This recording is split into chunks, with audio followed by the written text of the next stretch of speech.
우리에게 잘 알려진 복음주의 기독교 작가인 필립 얀시가 쓴 책 가운데 뜻밖의 장소에서 만난 하나님이란 책이 있습니다. 오늘 본문 말씀을 묵상하면서 이 책 제목이 자연스럽게 떠오르더라고요.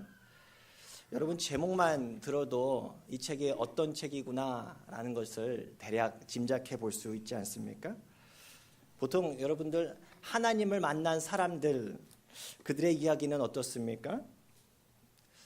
보통 이런 이야기들 하지 않습니까? 나는 뜨겁게 예배드리는 그 집회에서, 부흥 집회에서 하나님 만났어. 혹은 나는 기도원에서 산기도 중에 소나무 뿌리 뽑다가 방언 터지고 그렇게 하나님 만났어 하는 이야기를 혹 우리는 직접적이라든지 혹은 누구한테 걸러서라든지 들었을 것입니다. 그런 식으로 어떻게 거룩하게 여겨지는 어떠한 장소에서 하나님을 만났다라고 간증하는 사람들의 이야기를 우리가 종종 듣곤 하는데요. 그런 이야기를 들으면 우리는 종종 어떠한 느낌이 듭니까? 혹시 이런 분들 안 계세요? 난 그런 뜨거움도 없는데요. 나는 그런 경험도 없는데. 교회는 오래 다녔지만 나는 그런 특별한 경험은 못했던 것 같습니다. 그럼 난 하나님을 안 만난 건가 생각이 들 때 우리 있지 않습니까? 그런데 이 책을 쓰신 분은요, 자신이 전혀 기대하지 않은 곳에서 하나님의 임재의 흔적을 발견했다라고 그렇게 이야기합니다. 어떤 곳인가? 남미의 아주 지저분하고 아주 악명 높은 그 감옥에서부터 사람의 발길이 닿지 않는 저 북극 땅에서도 하나님께서는 사람들을 찾아오셔서 만나주신다라는 것을 이 책에서 기록하고 있는데요. 참 신비한 일 아닙니까? 하나님은 오늘 이 예배당에서 예배드리는 우리 한 사람 한 사람을 만나 주시는 줄로 믿습니다. 그런데 여기서만이 아니에요. 이 예배당, 오늘 예배 1시간 드리고 나서 문 밖에 나가시면 우리가 가는 삶의 곳곳에서 우리가 발딛고 살아가는 일상 속에서도 하나님께서는요, 우리를 만나 주시겠다고 하시는 거예요. 여러분, 놀라운 이야기 아닙니까? 믿겨지지 않으신다면요, 성경을 좀 보시면 됩니다. 하나님은요, 우리가 보통 생각하는 그러한 어떤 거룩하다고 생각하는 그 곳과 전혀 다른 그러한 곳에서 다른 방식으로, 우리의 생각과 다른 방식으로 사람들을 만나 주시는 것을 우리는 보게 됩니다. 여러분, 엘리야 선지자 있잖아요. 엘리야 선지자는요, 많은 선지자들 중에서도 단연 하나님의 기적과 능력을 많이 체험했던 그런 선지자 아닙니까? 병들어 죽은 과부의 아들을 살려내요. 대단하지 않습니까? 엘리야가 기도했을 때는요, 하늘에서 불이 떨어지고요, 또 비를 그치게도 하고 또 다시 비가 오게도 하는 엄청난 그런 대단한 능력을 경험했던 사람이었습니다. 그런데 아무리 그런 기도의 능력을 경험한다 한들 어떻습니까? 삶의 위기의 순간이 닥치면 우리와 성정이 같은 그 엘리야는요, 우리와 별 다를 것 없이 비참하게 무너지는 모습도 보여주지 않습니까? 이세벨 왕비가 보낸 살인 협박 편지 한 통에 하루아침에 놀라운 능력을 발휘하는 그런 위대한 선지자에서 아주 비겁한 도망자, 다르게 말하면 인생의 실패자, 루저로서 완전히 전락하고 말지 않습니까? 인생의 가장 밑바닥에 있을 때 엘리야는요, 자신이 전혀 예상하지 못한 곳에서 하나님을 만나게 됩니다. 열왕기상 말씀이에요. 여호와께서 이르시되 너는 나가서 여호와 앞에서 산에 서라 하시더니 여호와께서 지나가시는데 여호와 앞에 크고 강한 바람이 산을 가르고 바위를 부수나 바람 가운데에 여호와께서 계시지 아니하며 바람 후에 지진이 있으나 지진 가운데서도 여호와께서 계시지 아니하며, 우리 12절 같이 읽겠습니다. 또 지진 후에 불이 있으나 불 가운데에도 여호와께서 계시지 아니하더니 불 후에 세미한 소리가 있는지라. Still small voice래요. 부드럽게 속삭이는 그 소리에, 그 소리로 엘리야에게 다가온 하나님은요, 엘리야가 가지고 있던 기존의 하나님에 대한 편견을 완전히 깨뜨려 버립니다.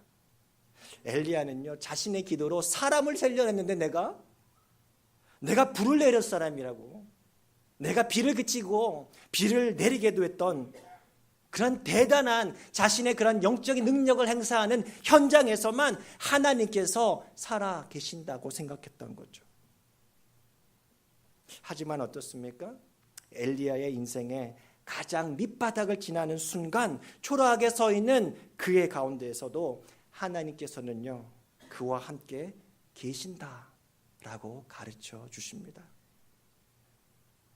엘리야는 말합니다. 나는 연약한 인간일 뿐입니다. 나는 아무것도 아닙니다. I'm nothing.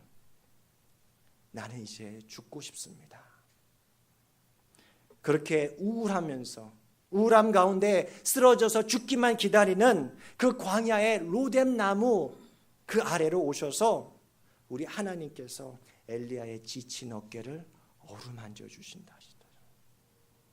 그래서 다시 새 힘을 얻어서 일으켜 주시는 그 하나님을요, 엘리야는 새롭게 발견하는 것입니다. 그래서 우리 이 찬양 우리도 부를 수 있는 거 아닙니까? 나의 등 뒤에서 나를 도우시는 주, 나의 인생길에서 지치고 고나여 매일처럼 주저앉고 싶을 때 나를 밀어주시네. 우리 하나님의 말씀, 일어나 걸어라 내가 새 힘을 주리니. 일어나 너 걸어라 내 너를 도우리. 엘리야에게 나타나신 그 하나님은요, 우리 삶 한 사람 한 사람 가운데서도 동일하게 나타나셔서 그렇게 역사해 주시는 줄로 믿습니다. 하나님의 아들로 유대인의 왕으로 이 땅에 태어나신 예수님은 어떻습니까? 예수님께서 이 땅에 내려오셔서 처음으로 누운 곳이 어디입니까? 유대 땅, 그것도 작은 마을 베들레헴 말구유 아닙니까? 인류의 구원자로 이 땅에 도래하는 장소치고는 너무 겸손한 장소 아닙니까? 너무 초라한 장소 아닙니까? 누가 말구유에 태어난 사람 보고 이 땅의 메시아라고 할 수 있겠습니까? 당시 세계 패권을 쥐고 있던 로마의 왕궁이 아니었습니다. 그렇다고 전 세계 유대인들이 절기 때마다 몰려드는 예루살렘의 거룩하다고 하는 그 성전도 아니었어요. 거룩하신 하나님께서 이 땅에 사람의 몸을 입고 피조물들과 최초로 조우하기 위해 선택한 곳은 다름 아닌 어디라고요? 이름 없고 허름하고 냄새나는 말구유였다는 사실은 여러분 무엇을 의미합니까? 만일 로마 왕궁에 예수님께서 태어나셨다면 어쩌면 우리는 이렇게 생각할지 모릅니다. 예수님은 부와 권력을 가진 자들만의 구세주로 오셨을 거야. 하지만 온 세상의 왕 예수님은요, 우리 중에 가장 높은 사람뿐만 아니라 우리 중에 저 지극히 낮은 사람 한 사람의 삶 속에도 찾아오셔서 만나주시고 우리 작은 자들의 그 아픔 하나까지도 헤아려 주신다라는 그 의미 아닙니까? 하나님의 임재 연습으로 유명한 로렌스 형제 있잖아요. 브라더 로렌스. 그분이 하나님의 임재를 누렸던 그곳은 어디죠? 당시 많은 수도자들이 자기도 더 하나님을 만나기 위해서 자신의 대부분의 시간을 보내었던 자신들만의 골방이었습니까? 아니었습니다. 어디서 하나님의 임재를 연습한다고요? 그곳은요 아주 시끄러운 곳이에요. 아주 정신없는 곳입니다. 해도 일이 끝이 없는 곳이에요. 잘못하면 욕먹고 잘해야 본전인 그곳. 그래서 본인 스스로도 정말 가고 싶지 않았다, 일하고 싶지 않았다라고 하는 그곳 어디라고요? 예, 부엌입니다. 부엌. 네. 부엌에서 하나님의 임재를 경험해서 그 당시 수많은 수도사가 있는데 로레스 형제에게 찾아와서 하나님 만난 하나님 이야기해 주세요. 그렇게 조언을 구했다잖아요. 그러면서 이런 소망이 생기더라고요. 우리 교회 부엌에도 하나님의 경험을, 하나님의 임재를 경험하는 우리 성도님들의 간증이 계속해서 나올 수 있기를 바랍니다. 아멘. 네. 그런 뜻밖의 장소에서도 하나님께서는요 우리와 만나 주신다는 거예요. 스데반이 산헤드린 공회에서 재판을 받게 됐던 이유는요 두 가지 혐의를 받고 고소당했기 때문입니다. 하나는 모세와 율법을 모독했다라는 거고요. 다른 하나는 예수님의 말씀을 전하는 거예요. 사흘 만에 성전을 허물어 버리겠다라고 하는 그 말 전했다고 성전 모독죄로 그렇게 고소가 됐던 것입니다.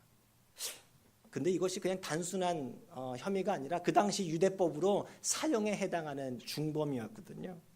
그래서 오늘 본문 말씀은요. 스데반이 모세의 이야기를 하면서 자신의 그 두 번째 혐의에 대해서 반박하는 것을 보게 됩니다. 핵심은요 이렇습니다. 당시 유대인들이 생명을 걸고 믿었던 것이 하나 있었는데요. 그것은 뭐냐면요. 이 세상에서 유일하게 거룩한 곳은 바로 어디라고요? 예루살렘 성전이었다라는 거예요. 그곳에서만 하나님을 만난다? 하나님의 임재함이 있다라고 믿었던 거예요. 그런데요. 스데반은요. 그렇게 생각하지 않았던 거죠. 예수님의 말씀을 분명하게 믿었기 때문에 그렇습니다. 우리 앞서서 살펴보았던 것처럼 하나님께서는 어디에 또 계신다고요? 하나님께서는요 산에도 나타나시고요 동굴 속에서도 나타나시고 광야에서도 계시고 말구유에서 계시고 심지어는 부엌에서도 우리를 만나 주신다는 그 사실을 스데반은요 분명히 알았던 것 같아요. 하나님께서 모세에게 나타나실 때 모세는 그때 어디에 있었습니까? 약속의 땅 가나안의 거룩한 땅에 있었습니까? 아니에요.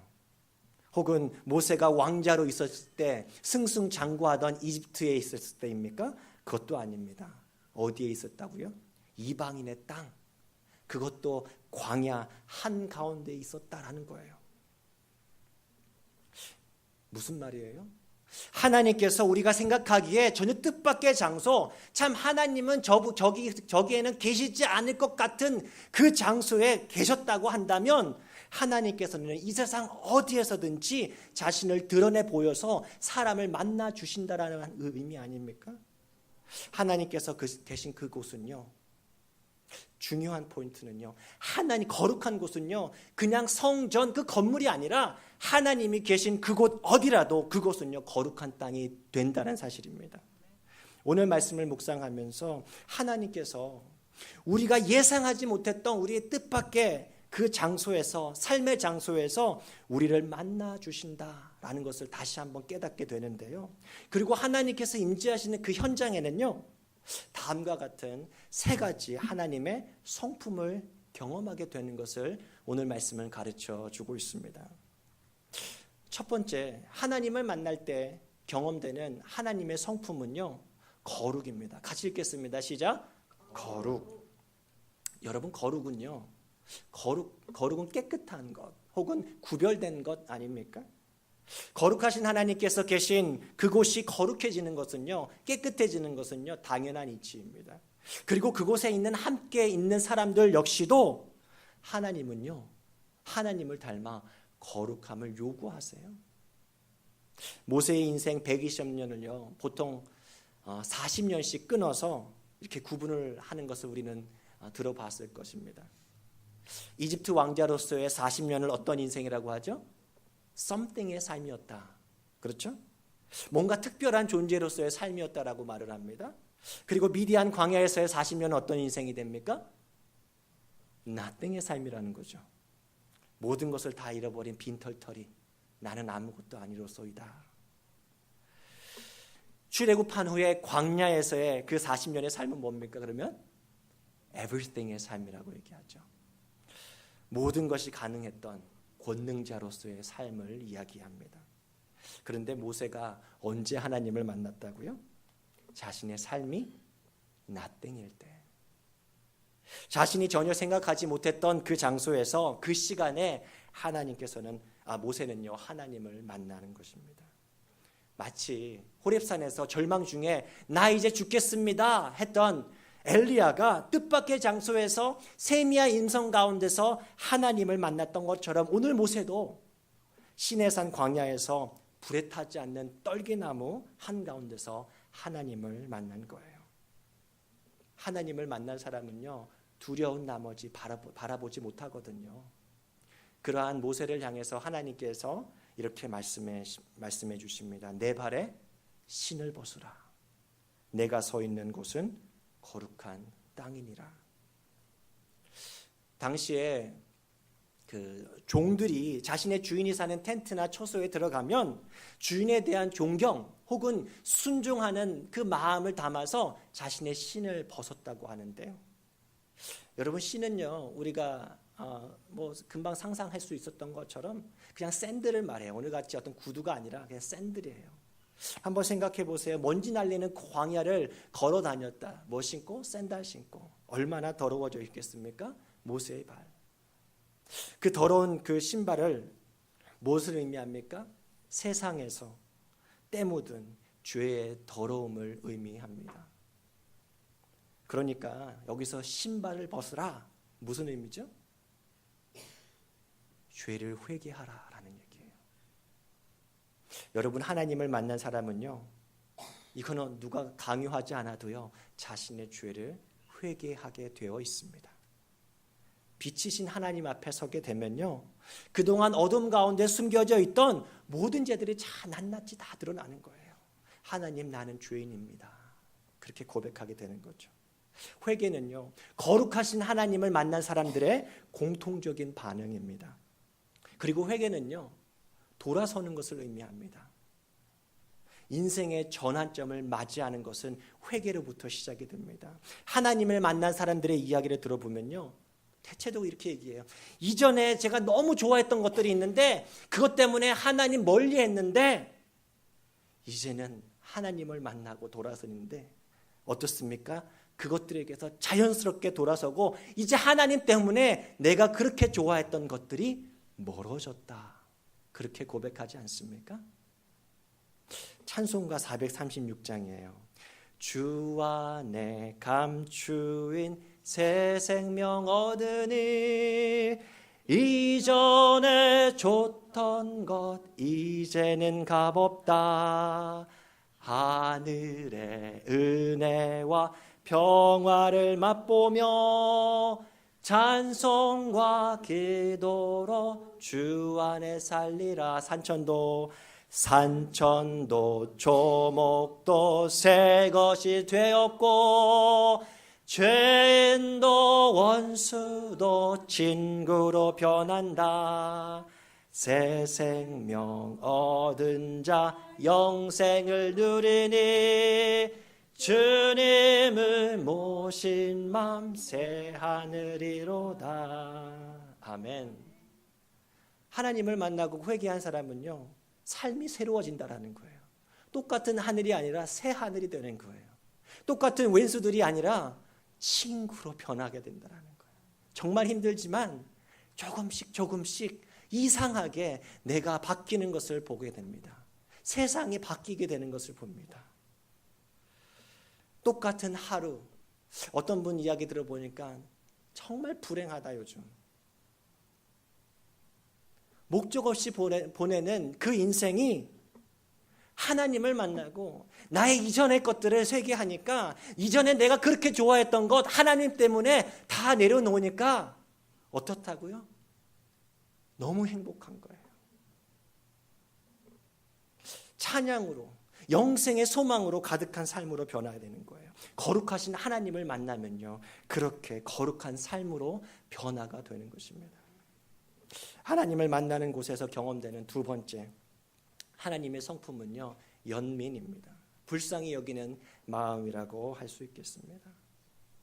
하나님 앞에서 자신의 더러웠던 신, 이전에 죄된 삶을 회개했던 모세는요, 모세에게 하나님께서는요, 이제 하나님의 마음을 드러내 보여주셔요. 34절 말씀이에요. 우리 같이 한번 읽겠습니다. 내 백성이 애굽에서 괴로움 받음을 내가 확실히 보고 그 탄식하는 소리를 듣고 그들을 구원하려고 내려왔노니 이제 내가 너를 애굽으로 보내리라 하시니라. 아멘. 요즘에 그 유행하는 그 베스트셀러 그 목록들을 보면 보통 그 시대가 어떠한 시대인지 그 시대적인 그 상황을 대략 짐작해 볼 수 있다고 하지 않습니까? 작년에 쓰여진 이 책인데요, 아주 공존의 히트를 했던 책이라고 합니다. 신경 끄기의 기술. 제목부터 아주 재밌죠. 이런 제목들의 같은 그 책들이 아주 히트를 쳤습니다. 대략적인 내용은 이래요. 나를 불행하게 만드는 그 이유가 무엇인가 생각해 봤더니 내가 너무 많은 신경을 쓰면서 살고 그랬었다는 거예요. 예를 들면 학생들 같은 경우는 어떻습니까? 지나간 그 시험 틀렸던 그 한 문제, 아깝다 하면서 맞았던 건 생각 안 하고 그 틀렸던 거 하나 때문에 신경을 쓰니까 자꾸 불행해지는 거예요. 그리고 또 다른 사람들의 그 한마디 한마디 그 표정 하나에 자꾸 신경을 쓰니까 불행해진다라는 거고요. 또 저 사람은 이것도 갖고 저것도 하고 다 하는데 나는 이게 뭐야 하면서 내가 갖지 못하는 것들에 그렇게 자꾸 신경을 쓰다 보니까 불행하다는 거예요. 괜찮은 얼굴인데 자꾸 내 외모에 있는 뭐 하나 그 점 때문에 자꾸 그것 때문에 그냥 불행하다 그렇게 느끼니까 신경을 끄라는 얘기예요.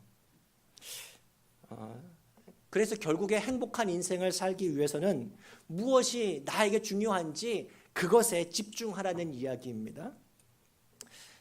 남이 아니라 자신에게 더 집중하라는 요지예요.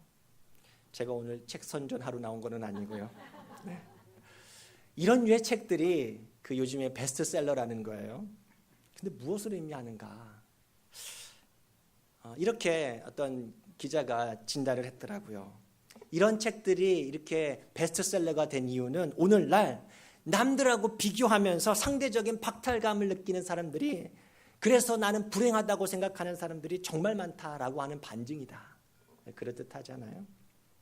그러면서 또 한 가지 이렇게 저도 생각해 보게 됩니다.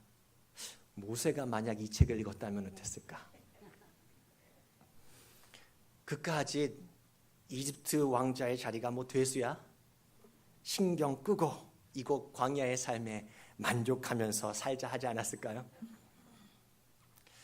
이 책을 읽었다면요, 모세는요, 내 민족이 저 이집트에서 이집트 땅에서 고통을 받던 말든 무슨 상관이야.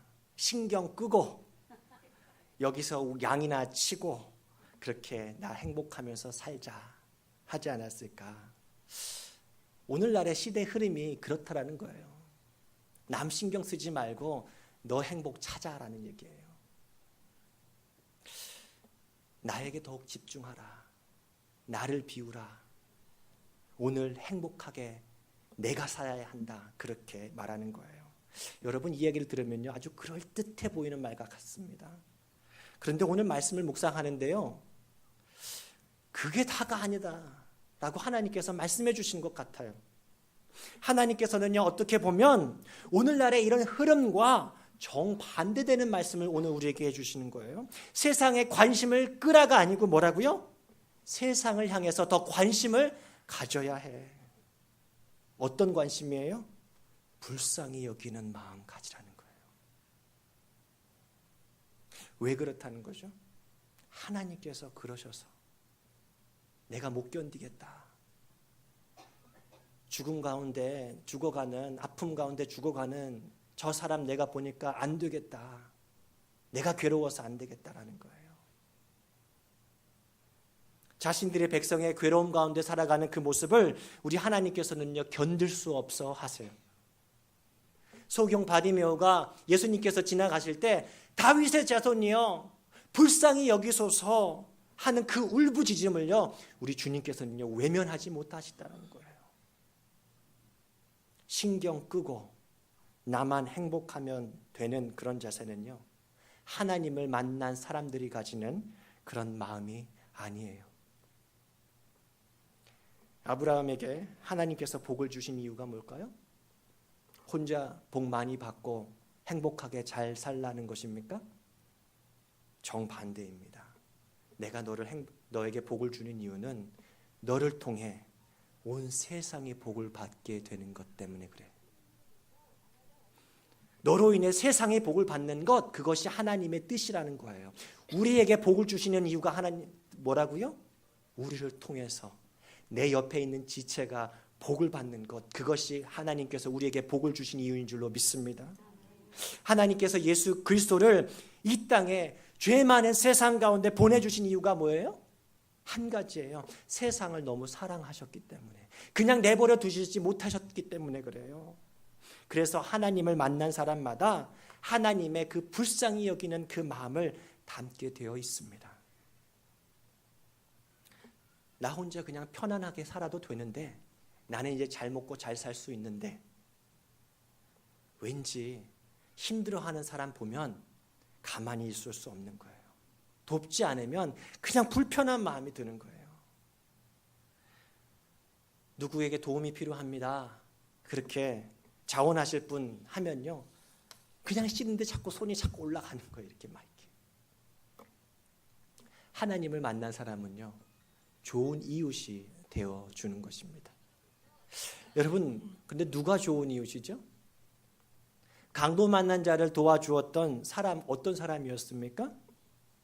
소위 거룩한 일 한다고 하는 사람, 거룩한 곳 성전에서 예배 잘 드리고 찬양 드리면서 하나님 만났다라고 입으로만 말로만 하는 사람이 아니고요, 나와 피부색도 다르고 어쩌면 나와 인종도 다르고 종교도 다르고 심지어는 나를 미워했던 사람들인데, 그들이 힘들어하는 모습을 볼 때 가만히 있어서는 안 되는 거예요. 불쌍히 여기는 마음을 갖고 자신을 희생해서 그를 도와주는 사람이 진정한 좋은 이웃이다라고 예수님께서 가르쳐 주시지 않습니까? 여러분, 하나님을 만난 사람마다 하나님의 그 불쌍히 여기는 마음, 연민한 마음을 담게 되어 있는 줄로 믿습니다. 오늘 세 번째, 뜻밖의 장소에서 하나님을 만난 사람은요, 세 번째로 하나님의 능력을 경험하게 됩니다. 하나님을 만난 사람들의 가슴 속에 하나님께서 불쌍히 여기시는 그 하나님의 마음을 심어 주었다면, 그들의 손에는요, 뭘 쥐어줘요? 하나님의 능력의 지팡이를 쥐어주세요. 7장 36절 말씀 같이 읽겠습니다. 이 사람이 백성을 인도하여 나오게 하고 애굽과 홍해와 광야에서 40년간 기사와 표적을 행하였느니라. 아멘. 형제들에게 버림받아서 도망쳐온 모세가 다시 형제들에게 돌아가는 그때, 그 마차에 출애굽기에서 모세의 손에는 무엇이 들려 있었다고 우리 지난주에 살펴봤습니까? 하나님의 지팡이가 들려 있었다라고 했습니다. 자신의 손에 있는 양을 치는 그런 초라한 막대기가 아니고, 모세의 막대기가 아니고, 정말 기적과 표적을 행할 수 있는 전능하신 하나님의 능력의 지팡이가 되어 있었다라는 거예요. 하나님의 사명을 받은 자에게 하나님께서는요, 반드시 능력의 지팡이를 쥐어주시는 줄로 믿습니다. 그렇게 하나님의 도구로 쓰임받을 수 있는 거예요. 난 nothing인데 내가 뭘 할 수 있겠습니까? 내 힘으로 하는 것이 아니라 하나님 주신 그 능력의 지팡이로 살아가는 거예요. 홍해를 가르고 바위를 쳐서 물이 나오게 하는 그 기적과 같은 일을 하는 것, 하나님께 쓰임받는 사람, 하나님을 만난 사람들이 할 수 있는 일이라는 거죠. 말씀을 묵상하는데요, 이런 생각이 들었습니다. 거룩한 성전에서만 하나님은 자신들에게 계시하셔 자신을 만나 주셔. 그래서 성전에 있는 예루살렘만 거룩하다고 믿었던 당시 유대인들은 정작 그곳에서 하나님을 만나기는 한 것일까?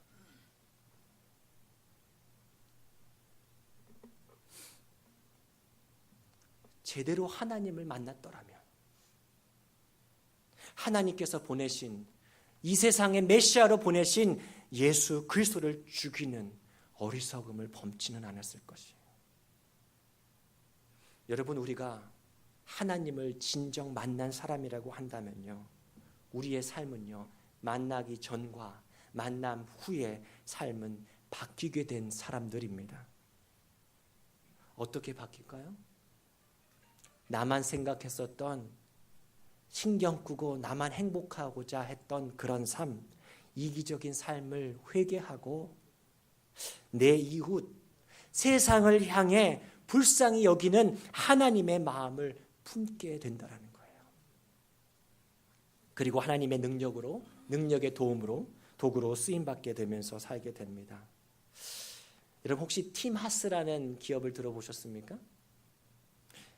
미국의 건축 설계 회사의 그 창업주인 하영록 그 회장인데요. 이분이 창업한 그 건축 설계 회사입니다. 이분이 멀리 계시지 않고요. 이 필라델피아 그 유펜 건축학과를 졸업한 분이세요. 거기서 그 유펜을 졸업하고 나서 유명 건축 그 회사에 중역으로 일하던 중에 어느 날 이분에게 심장병이 발생하게 됩니다. 그래서 병원에 입원을 하게 되거든요. 그래서 어떤 소리를 듣는가? 심장을 바로 이식하지 않으면 95% 사망하게 될 것이라고 하는, 그야말로 아주 전도 유망한 청년이 듣기에는 아주 청천벽력과 같은 진단을 받는 거예요. 그 당시 아내도 있었고 아이들도 있었거든요. 그때 심장을 기다리면서 이분이 이렇게 기도합니다. 하나님, 나를 살려주시면 내 남은 생을 이웃을 위해 살겠습니다. 그리고 마침내 기다리던 자신에게 꼭 맞는 심장이 나타났어요. 그런데 어땠을까요?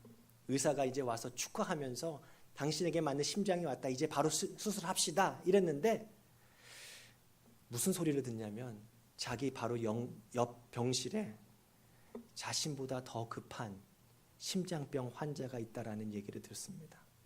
그분은 여자였고 더군다나 무슬림이었어요. 그런데 자신의 그 생명과 같은 그 심장을 그 여자에게 양보합니다. 심장을 그녀에게 주세요. 심장 이식을 못하면 그 환자는, 그 여자는 이틀 만에 죽게 되고, 자신은 짧으면 일주일, 길면 3주 정도 살 수 있다라는 얘기 듣고 한 결정이라고 합니다. 3초 만에 그렇게 결정을 했대요. 어떻게 이것이 가능할 수 있었습니까? 이 하영록 회장은요, 침례교 목사이기도 한데요, 이분에게 이렇게 물었습니다. 근데 이렇게 대답을 합니다. 어떻게 가능합니까? 희생이 없으면 착한 일에 불과합니다. 그냥 착한 일은 보통 사람이 다 하는 거예요. 희생이 있어야 감동을 줘요. 착한 일은 눈물이 안 나요. 희생해야 눈물이 나는 거예요. 전국을 찌르는 말 아닙니까?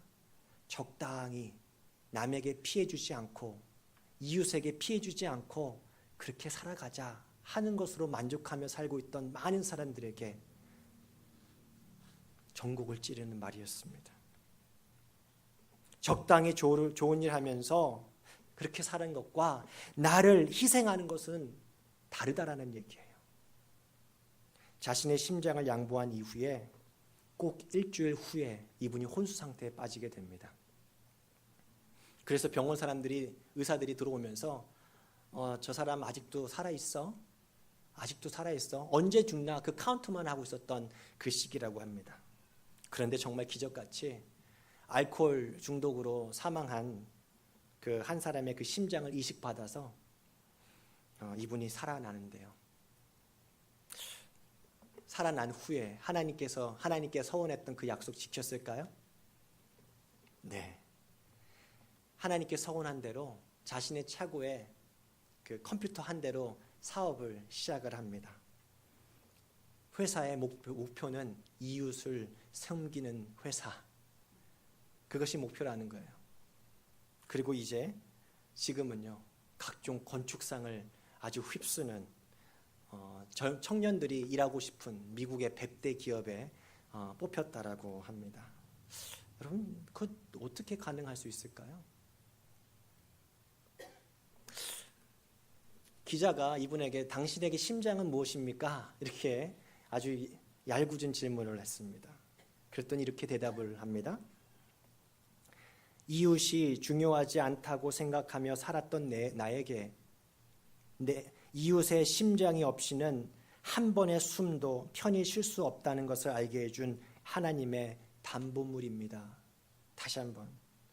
이웃이 중요하지 않다고 생각하며 살던 나에게 이웃의 그 심장이 없이는 한 번의 숨도 편히 쉴 수 없다는 것을 알게 해주는 하나님의 담보물이라는 거예요. 자기 심장이 뛸 때마다 이웃 사랑을 생각하지 않을 수가 없다라는 거예요. 여러분, 건강을 잃으면 모든 것을 잃어버린다라는 말이 있지 않습니까? 하루아침에 전도 유명한 건축가에서 심장 이식을 초조하게 기다리는 그 시간들은요, 한번 생각해 보세요. 하영록 회장에게 모든 것을 잃어버린 순간 마치 모세가 광야에서 nothing의 삶을 보냈던 그 시간과 같지 않았겠어요? 나는 nothing이구나. 아무것도 내가 할 수 없는 거구나. 나는 똑똑하다고 생각했는데 그래서 여기까지 이루어왔는데 나는 nothing이구나라고 고백하지 않았겠습니까? 그런데 자신이 전혀 예상하지 못한 그곳 병실에서 서원 기도하면서 그분은요, 하나님을 다시 만난 것 아닙니까? 그리고 바뀌어요.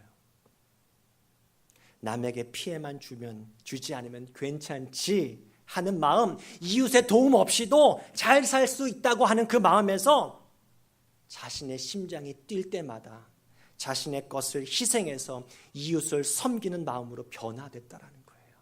하나님을 만난 사람의 변화된 삶의 모습입니다.